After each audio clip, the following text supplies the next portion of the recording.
बिहार में पलायन रोको नौकरी दो अभियान के तहत निकाली गई पदयात्रा के समापन के बाद कन्हैया कुमार बेरोजगारी और पलायन को लेकर सरकार को घेरते नजर आए। कन्हैया कुमार ने बिहार सरकार और केंद्र सरकार दोनों को रोजगार के मुद्दे पर घेरते हुए कहा कि यह यात्रा पश्चिम चंपारण से चलकर बेगूसराय पहुंची है और अब गंगा को प्रणाम कर पटना जाएगी, जहां 11 अप्रैल को मुख्यमंत्री नीतीश कुमार से मुलाकात कर पूछा जाएगा कि बिहार के युवाओं को रोजगार कब मिलेगा। उन्होंने कहा, गिरिराज सिंह का यह ननिहाल है, उन्हें इस मिट्टी का कर्ज अदा करना चाहिए। 2 बार यहाँ के लोगों ने उन्हें जिताया, अब वह परिवार की तरह यहाँ रहें और जवाब दें कि रोजगार कहाँ है। हमारे बिहार के नौजवानों को ड्रग्स में धकेला जा रहा है और आप सब लोगों को मालूम है एक एक बार में हजारों करोड़ का ड्रग्स पकड़ा जाता है। अदानी के पोर्ट पर, मुंद्रा पोर्ट पर हजारों करोड़ का ड्रग्स पकड़ा जाता है। ड्रग्स वहाँ से चलता है और जहाँ से पलायन हो रहा है, जहाँ नौजवानों को रोजगार नहीं मिल रहा है, उनको जो है नशे की ओर धकेला जा रहा है। जब सरकार नौकरियां देने में विफल है तो जानबूझ करके संप्रदाय के आधार पर, पहचान के आधार पर इस मोहल्ले के लोगों को उस मोहल्ले के लोगों से लड़ाया जा रहा है। नफरत लगातार समाज में वैमनस्यता घोली जा रही है। सरकार अपनी विफलता छुपाने के लिए, नौकरी नहीं देने की जो खामी है उसको छुपाने के लिए समाज में जहर घोल रही है, नफरत फैला रही है। एक आंकड़ा और आपको सुन करके आश्चर्य होगा, बिहार में कास्ट सर्वे हुआ। कास्ट सर्वे में कहा गया कि 7% लोग भी ऐसे नहीं हैं जो ग्रेजुएट हों बिहार में। जो श्रमिक वर्ग है, जिसको हम कहते हैं कि जो काम करने वाली आबादी है, जो काम कर सकती है, अगर आप उसमें देखें तो लगभग 40% लोग, जिसको हम वर्किंग क्लास कहते हैं, वो निरक्षर हैं।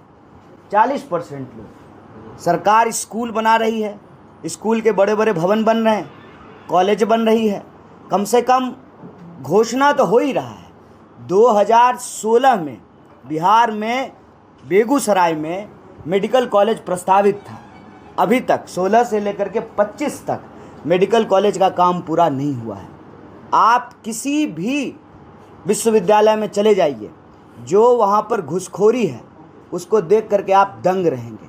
अगर हम यहाँ बेगूसराय की बात करें, बेगूसराय बिहार में रेवेन्यू के मामले में, पर कैपिटा प्रति व्यक्ति आय के मामले में पटना के बाद दूसरा ज़िला है।